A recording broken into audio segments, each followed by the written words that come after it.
Hey, what's up, guys? How y'all doing? I'm doing a quick live stream here. We're in the home stretch of the 2022-23 University of Hawaii men's basketball season, and currently UH is tied with UC Santa Barbara at 11-5 for third place in the standings. They were picked to finish second. However, history was made in the last road game. And for the first time, UH managed to complete a road sweep, but that's not the history I'm talking about here. What happened against Cal State Bakersfield was UH's 20th win of the season. That's right, 20 wins for the University of Hawaii men's basketball team. That is a feat that has not been accomplished since that magical year of 2016, the 2015-16 season, when UH won 28 games, and they would very well have won a 29th if things had gone their way, which even led them to the NCAA tournament. They ended up winning the Big West. They only lost 3 games during conference play, and ending up at 13-3. But anyway, with UH making the 20-win mark, last year they were a little shy. They ended up with 17. And partly was because, and I think they would have won 20 if they didn't lose Noel Coleman in the UC Irvine road game when he suffered a fractured orbital socket and had to take a separate flight back to the islands after that game.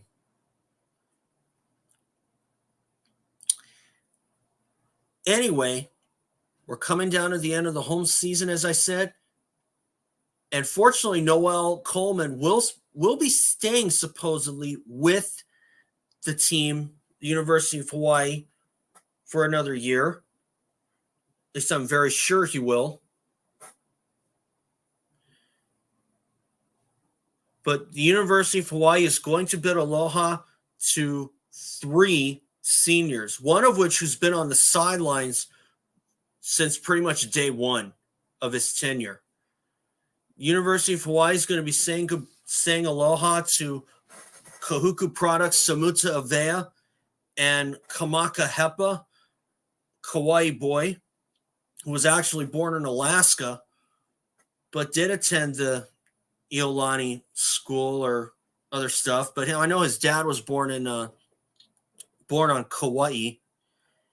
And they're also saying goodbye to Juan Munoz, who's been on the sidelines since the November 3rd exhibition matchup against UH-Hilo. And that was when he suffered an injury to his Achilles tendon, ultimately putting him out for the second season in a row. And, I've been digging through my memory bank, and the last guy that I can think of who didn't have that much time out on the court in his final season or in his entire tenure at UH that is of Munoz's caliber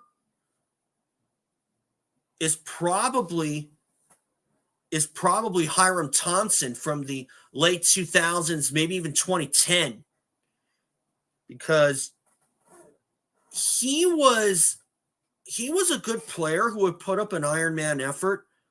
But once the University of Hawaii did get a hold of a decent point guard in local boy Maya Ostrowski, who comes out of IAEA, who was also on the UH football team back in the day,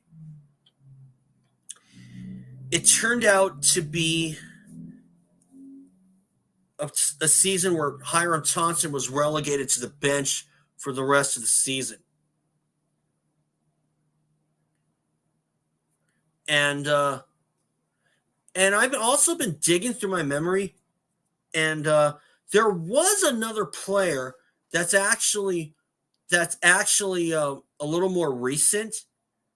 Granted, it was about 4 or 5 years ago, and that was Sharif Jermay. But the difference there was that Sharif Jermay was actually on the court for much of his tenure. And in his final year, he was kind of relegated to the bench, even as a senior, which kind of surprised me a little bit, especially when Jermaine was part of the all-star team from 2016. And of course, he is called, and of course, his name is Sharif, but it is spelled like sheriff. And I would during his time here, anytime he would make so many triples, I would kind of call him the sheriff because he was kind of known for making those 3-pointers. But anyway, I do believe that University of Hawaii is just about where I thought they would be. I thought third would be the worst that they could do. But as of right now, they're currently tied for third, and they're going to need to hope for a lot of luck because obviously looking towards the end, we have UC Riverside on Thursday. We have UC Irvine on Saturday, and then we head on the road, and they will end their season when they always end their season on the road. They go to CSUN, and then they end at UC Santa Barbara. And I'll tell you what, of these remaining 4 teams, University of Hawaii has turned back 2 of them.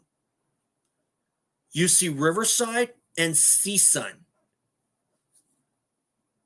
Now, obviously, we are going to have to play well because obviously, if you saw in my past live stream or one of my prior live streams when I live streamed the UC Riverside game, they got a player, Lachlan Ulbridge, who is really known to be a points generator along with Zion Pullen. And they also have a competent 3-point shooter in Flynn Cameron. And quite frankly, UH is riding some momentum because they got close to a complete game against Long Beach State. And I think against Cal State Bakersfield, they got that complete game. They got that complete 40 minutes because they won 61-50. And it was pretty close, despite the fact in that Bakersfield game that neither team shot the ball really well in the first 10 minutes or so. But still, once Hawaii took the lead, they went back and forth for a bit, but once Hawaii took complete control of the lead, they never surrendered it at all. They were able to pull away, and ultimately they made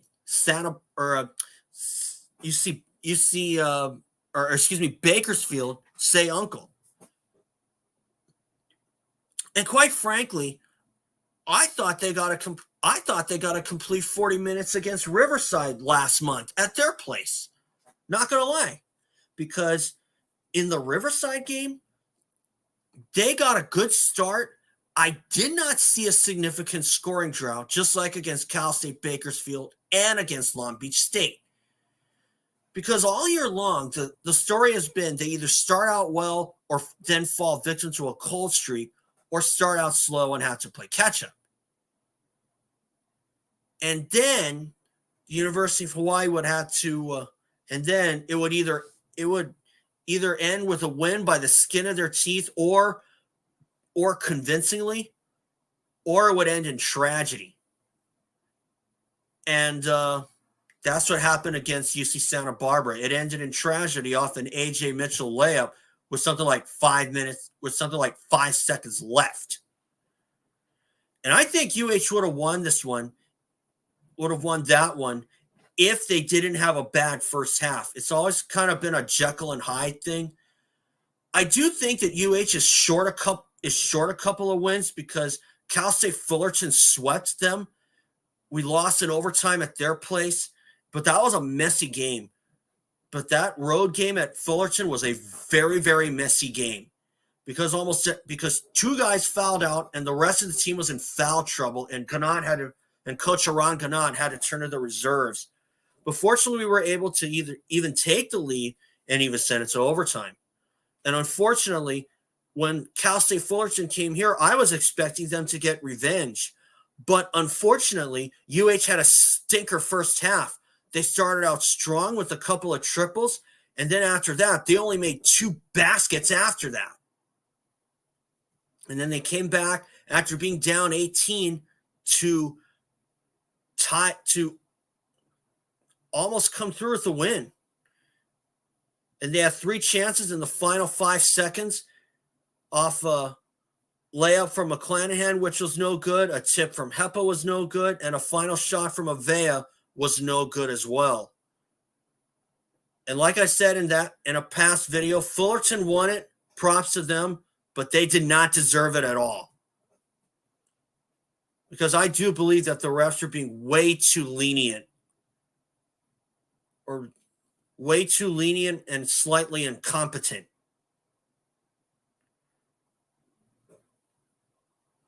So anyway, obviously we're going to have to play well. Do I think we'll win against Riverside? Yes, I do. And there is some good coming. And I know that Coach Aran Ganan has been saying, stay together, best is yet to come. And I think that this is what I'm seeing here. And now that UH has a complete game under their belt, like they did against Cal State Bakersfield, I think they're riding some momentum now. Now, when UH made 10 wins after the UC Davis opener, I thought 20 wins was in the foreseeable future. And if they didn't do that, they would have had to play really, really crappy. And there was a time where that might have been a possibility. Not going to lie. Because they had Jekyll and Hyde first halves. First half is a bad first half, good second half, or good first half, bad second half. But anyway, I do think that UH is starting to pick up the pieces, and now that they got a complete game under their belt, they need to take advantage of this momentum. So we'll see what happens. Now, the UC Riverside game will be on local TV, but the UC Irvine game, which is senior night, will be on ESPN2. That's a 5 p.m. tip-off Hawaii time. And obviously, we're going to have to come through with wins, and hopefully we'll complete a season sweep over Riverside for the first time, and we might seek revenge over UC Irvine, because next to Cal State Fullerton, UC Irvine was another messy game. Probably the second messiest game I'd seen. Because I followed that game, and oh my God, there was almost nothing to be satisfied about. So we're gonna have to see what happens. So obviously, once again, we're gonna have to play well. The start's going to be key in these last 4 games. And if UH can get off to a good start and defend well, we can potentially end this on a 6-game win streak, because we were able to get 2 wins over Long Beach State and Cal State Bakersfield. And I actually had some doubts about Long Beach State because they haven't had much luck at the Pyramid. And last season they won at the Pyramid with 15 triples made, but they almost coughed it up in the final couple of minutes. Maybe in the last 3 minutes. So only time will tell. But I do believe we can win over Riverside, and I do believe we can win over UC Irvine. The question is, can we do it? Well, only time will tell. Anyway, all right, guys, that's all for today, and I'm gonna do some videos after Riverside and UC Irvine. Maybe I might do a 2-in-1. We'll see. But for now, Olama Pono, everyone.